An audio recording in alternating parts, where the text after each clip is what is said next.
Hi, my name is Fabian, and this is my third video for my project from your constituents. And tonight, I addressed Senator Boozman, and this video will address Senator Tom Cotton about the new American Health Care Act that just passed the House. I've got a lot of concerns and I've got a lot of issues, and it's almost too big to put on a 10-minute-ish video, but I did okay with my last one, being around 13-14 minutes, so we'll do what we can for this one. I'll keep them short, not too long.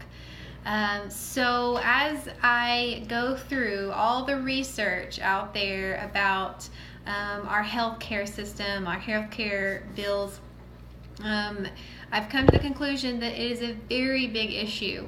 And of course in this video I'll try not to hit on the table too much like I was in my last one, because it was just all over the place.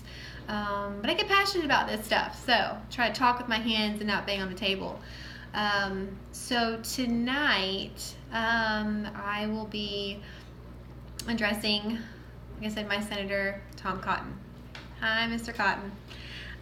So, Senator Cotton, I know that this American Health Care Act is now in the Senate, and as I discussed with Senator Boozman in my previous video, the speed of how fast this passed the House is completely scary. This is not a situation that needs to be passed overnight. And I know the Republicans feel like that they have a lot to lose because they said they were going to do something and now they're having difficulty doing it. In all honesty, this is not a partisan issue. This is about an entire nation of people. And not all of us are Republicans. Not all of us are Democrats. Some of us are just Americans, and we want the best for our children. We want the best for our children's children, our neighbors' children. And at this point, I don't feel like the Republican Party or the Democratic Party or our government in general is really doing a great job. So, Mr. Cotton, I called the other day and tried to find out if you had a position yet, and maybe you have it on your website and I missed it. But currently your representatives in your office said that you do not have a position yet, and you won't until you see the bill, and sometimes you don't have a position until an hour before you sign it. That seems like a little bit of a cop-out, because while you can change your mind and it's not, being wishy-washy or two-faced, you can make a stand for the information that you have available to you. Now, after doing my research, the information available to me says that not you, but the newest bill will eliminate the Prevention and Public Health Care Fund. So the Prevention and Public Health Fund, as I understand it, covers a ton of resources for health care for the public. One big one that stood out to me was immunizations. And if anybody goes to the website to actually look at it, it's quite a long list of stuff that will be completely gotten rid of for no reason at all. And so it's hard for me to wrap my head around the fact that all of these different services are going to be completely obliterated, and what's going to replace them? Do you have anything? You have this whole repeal thing, but there's nothing that's going to replace the Public Health Fund, as I've seen so far. Maybe there is, and I've just missed it. It's a lot of loss of coverage, it seems like, which kind of goes against taking care of all of America. The other issue that I have is that Planned Parenthood is being attacked in this bill, like named as not going to give Planned Parenthood any kind of federal funding because our government has moral objections to abortions. Now, it doesn't really matter to me what your personal opinion is about abortion. What I do know is that Planned Parenthood, while they may, have services that, provide abortions to women, that is a woman's right. That has nothing to do with the government. Now, if you don't want to use federal funds to pay for these kind of things, that I completely can align with. And as for now, our government has never paid for abortions through Planned Parenthood. So at this point, when you're attacking Planned Parenthood and saying you will no longer give it funding, that is a religious point of view.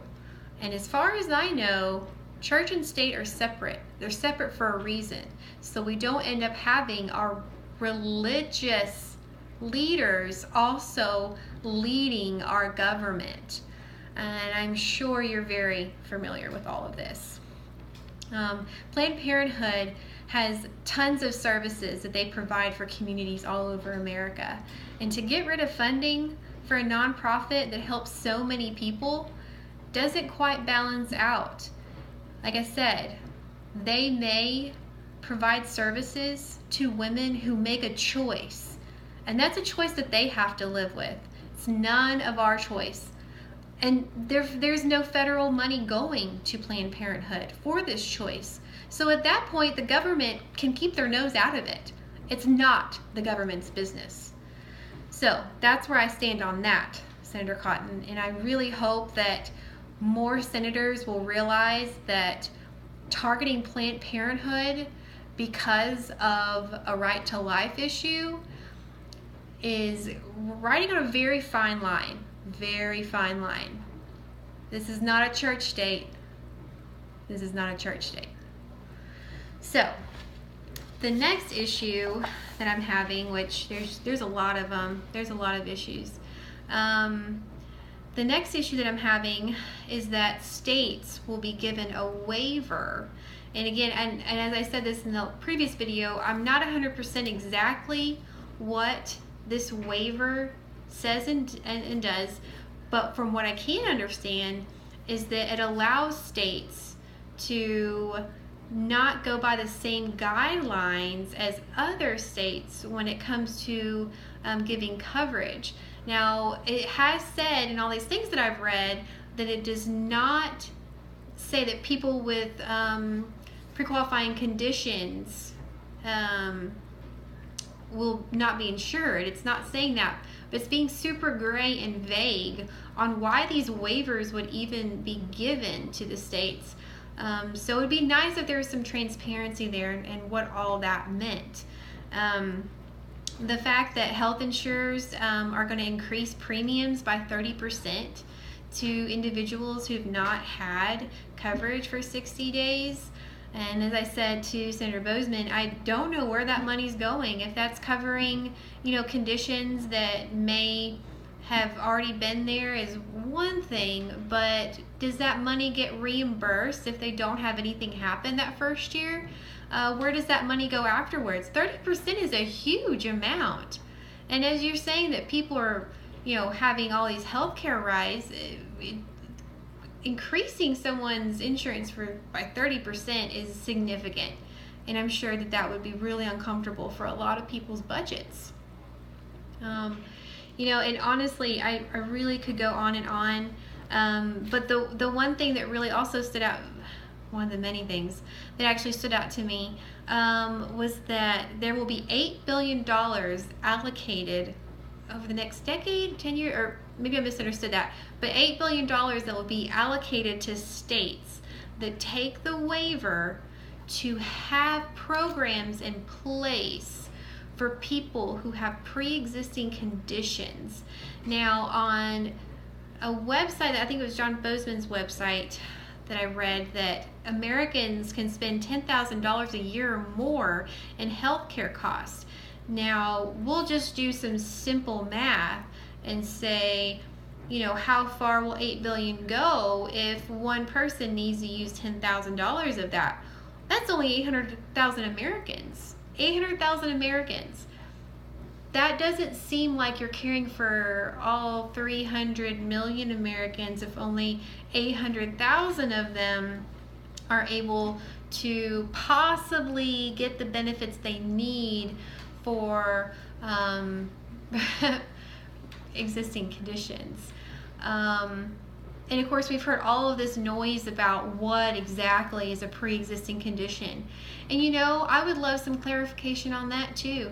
So is a pre-existing condition diabetes, type 1? Is a pre-existing condition someone who's born with cerebral palsy? Is a pre-existing condition someone who's pregnant? Are all of these really pre-existing conditions in which insurance companies can raise your rates and make more money off of you? I don't really think that that seems very kind, nice, or hospitable. So as everybody else says, I'm sure, everybody has a lot of questions. I know I do. I know I don't have the answers to them. I know this is a very big project that cannot be completed overnight. So I'll ask you the same thing that I asked Senator Bozeman, to please take your time. Please don't rush this through. If there are still 10% of Americans that can't get care, then you know you didn't do everything you could, because there has got to be a way to make this work for everybody. I can't imagine just doing the conservative healthcare answer and being like, okay, you know what, we repealed Obamacare, which Obamacare is actually not the name of it. It's the Patient Protection and Affordable Care Act. But if you just repeal it and then just make little tiny modifications, and you're still not answering to the American people. So I appreciate your time. I really ask for your patience in making sure this is right for all of America, not just for a couple, and to please review the fact that religious views are becoming a prominent factor in how these decisions are being made. So thank you so much for your time. I greatly appreciate it, and have a wonderful evening.